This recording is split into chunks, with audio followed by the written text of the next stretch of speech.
হয় নিশ্চয়কৈ বিগত 15 দিনে প্ৰতিবাদ অব্যাহত আছে 108 মৃত্যুঞ্জয় সেৱা কৰ্মচাৰী সন্থাৰ আৰু সচল ধৰ্ণাস্থলীত তেওঁলোকে বিভিন্ন দাবীৰ সমৰ্থনত তেওঁলোকৰ সমকামৰ সম অধিকাৰ আৰু তেওঁলোকৰ চাকৰিৰ নিয়মীয়াকৰণকে ধৰি বিভিন্ন দাবীৰ সমাধানৰ বাবে তেওঁলোকে সচল প্ৰতিবাদস্থলীত তেওঁলোকে প্ৰতিবাদ সাব্যস্ত কৰিছিল আৰু আজি 15টা দিন উকলি গ'ল কিন্তু 15 দিনে তেওঁলোকে চৰকাৰ কিংবা বিভাগীয় কৰ্তৃপক্ষৰ কিন্তু দৃষ্টি আকৰ্ষণ কৰিব পৰা সক্ষম হোৱা নাই। তেওঁলোকে বিভিন্ন সময়ত তেওঁলোকৰ প্ৰতিবাদী গণতান্ত্ৰিকভাৱে তেওঁলোকে প্ৰতিবাদ সাব্যস্ত কৰিছে, কেতিয়াবা যদি তেওঁলোকে অধৰলংঘ প্ৰতিবাদ কৰিছে, কেতিয়াবা আৰু মুণ্ডন কাৰ্যসূচীও তেওঁলোকে পালন কৰিছে। কিয়নো তেওঁলোকৰ এটাই কথা যে যি বিভাগীয় কৰ্তৃপক্ষ আছে বা মুখ্যমন্ত্ৰী মহোদয় গৰাকীয়ে তেওঁলোকৰ যিসমূহ সমস্যা আছে তেওঁলোকৰ যদিও কোৱা আছে বিভিন্ন সমস্যা তেওঁলোকৰ কিন্তু ইমান ডাঙৰ সমস্যা নহয়। তেওঁলোকৰ সমস্যা এটাই যে তেওঁলোকে সমকামৰ সম অধিকাৰ লাগে বা চাকৰিৰ যি নিয়মীয়াকৰণ হ'ব লাগে আৰু যিটো অভাৰ টাইম কৰে তেওঁলোকে অতিৰিক্তি সময় যি তেওঁলোকে কৰে সেই সময়ৰ কাৰণে তেওঁলোকক অতিৰিক্তি বনস্তু দিয়াৰ কাৰণে ব্যৱস্থা গ্ৰহণ কৰিব লাগে। মাত্ৰ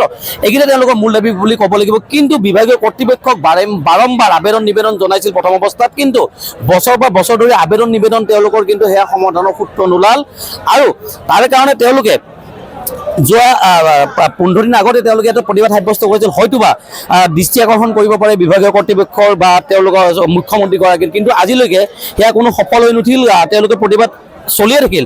তাৰে মাজতে ক'ব লাগিব যে যিহেতুকে এই গোটেইখিনি যিসমূহ যুৱকে ইয়াতে প্ৰতিবাদ কৰিছে, যুৱতী ইয়াতে প্ৰতিবাদ কৰিছে, সকলোৱে কিন্তু থলুৱা যুৱক যুৱতী, কিন্তু তেওঁলোকে আশা কৰিছিল যে তেওঁলোকে কোনো বহিৰাগত লোক নহয়, তেওঁলোকে ইয়াৰে স্থানীয় লোক। গতিকে তেওঁলোকৰ হয়তো সমস্যা যিহেতুকে মুখ্যমন্ত্ৰীগৰাকীয়ে বহুখিনি সমস্যা সমাধানৰ ক্ষেত্ৰত তেওঁ নিজে হাত পাতি লৈছে বা তেওঁ নিজে আগবাঢ়ি গৈছে, গতিকে তেওঁলোকৰ আশা আছিল যে মুখ্যমন্ত্ৰীগৰাকীয়ে তেওঁলোকৰ সমস্যা সমাধানৰ ক্ষেত্ৰত কিছু ব্যৱস্থা ল'ব। সেয়া কিন্তু আজিলৈকে হৈ নুঠিল। গতিকে 15টা দিনেও তেওঁলোকৰ প্ৰতিবাদ কিন্তু সমান্তৰালভাৱে চলি আছে।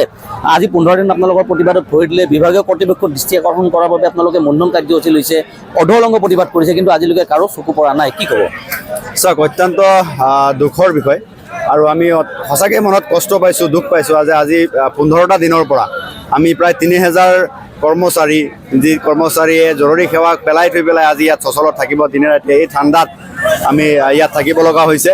কিন্তু আজিলৈকে আমি অসম চৰকাৰৰ দৃষ্টি আকৰ্ষণ কৰিব নোৱাৰিলোঁ বা অসম চৰকাৰে এই জীৱিকা নামৰ যি বহিৰাগত কোম্পানী, যি কোম্পানীয়ে বিগত 17টা বছৰৰ পৰা অসমৰ ৰাইজৰ ওপৰত লুণ্ঠন চলাই আহিছে, অসমীয়া যুৱক যুৱতীসকলক লুণ্ঠন চলাই আহিছে, অন্যায় অত্যাচাৰ কৰি আহিছে, শ্ৰম আইন বিৰোধী কাম কৰি আছে, যে এই কোম্পানীটোক কিন্তু নাকি লগোৱাৰ প্ৰয়োজন আছিলে। কিন্তু আজি 15 দিনেই যে এই কোম্পানীটোক নাকি লগোৱাৰ ব্যৱস্থা কৰা নহ'ল বা আমাৰ সমস্যাখিনি যে দৃষ্টিগোচৰ কৰা নহ'ল, তাৰ বাবে কিন্তু অত্যন্ত দুখৰ আমি অন্ততঃ দুখ পাইছোঁ।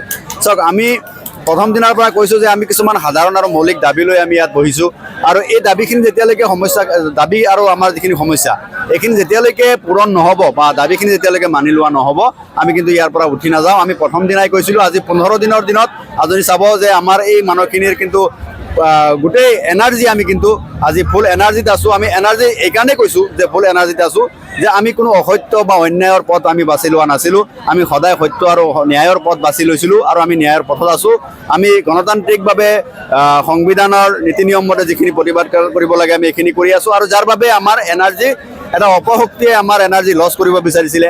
আমাক এই প্ৰতিবাদৰ যোনটো প্ৰতিবাদী সত্তা বা নিজৰ অধিকাৰ বিচৰা যিটো সত্তা, এই সত্তাটোক ক'ৰবাত নহয় ক'ৰবাত ধ্বংস কৰিব বিচাৰিছিলে, কিন্তু আজিলৈকে তেওঁলোকে পৰা নাই। আপোনালোকে দেখিছে, আপোনালোকৰ বাতৰিত বিভিন্ন সময় সম্প্ৰচাৰ হৈছে যে তেওঁলোকে বৰখাস্ত কৰিছে, আমাক 1000তকৈ অধিক মানুহক বৰখাস্ত কৰিছে।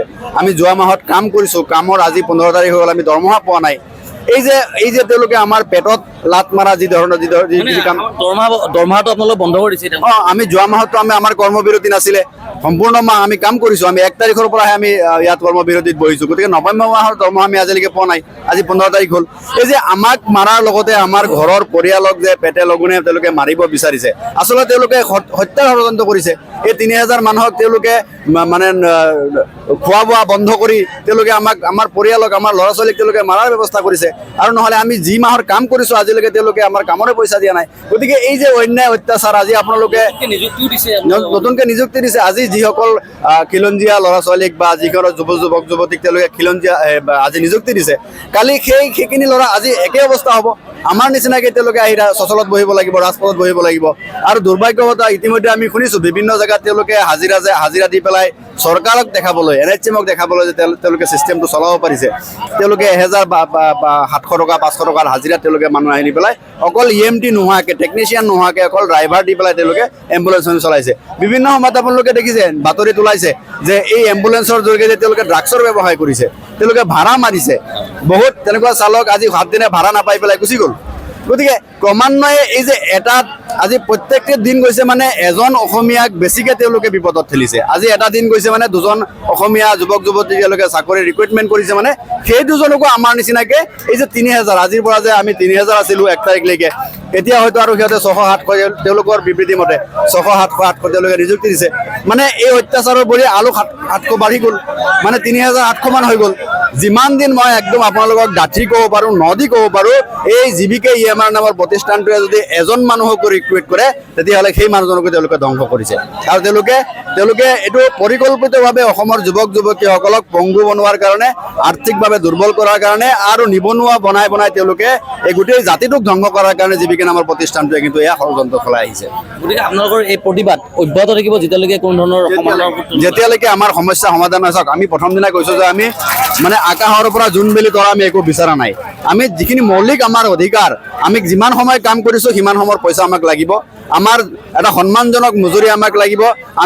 আমি ফেক্টৰী ৱাৰ্কাৰ নিচিনা ৱাৰ্কাৰ নহয়, আমি যিহেতু স্কিলফুল ৱাৰ্কাৰ ইয়াত আছোঁ, গতিকে আমাক অতি দক্ষ কৰ্মচাৰী মৰ্যাদা আমাক দিব লাগিব আৰু অতিৰিক্ত কামৰ মৰ্যাদা অতিৰিক্ত কামৰ আমাৰ মজুৰি দিব লাগিব, আমাক বোনাছৰ ব্যৱস্থা কৰিব লাগিব। গতিকে এইখিনি আমাৰ একদম মৌলিক আৰু ন্যায্য দাবী, এইখিনি সমাধান নোহোৱালৈকে আমি ইয়াৰ পৰা উঠি নাযাওঁ, এই কথা একদম স্পষ্টভাৱে জনাই দিব বিচাৰিছোঁ। আপুনি বিচৰা বাতৰি পাব কেৱল নিউজ 18 এপত। নিউজ 18 এপ ডাউনলোড কৰিবলৈ স্কেন কৰক এই QR কোড। গুগল প্লে ষ্টৰতো পাব এই নিউজ 18 এপ।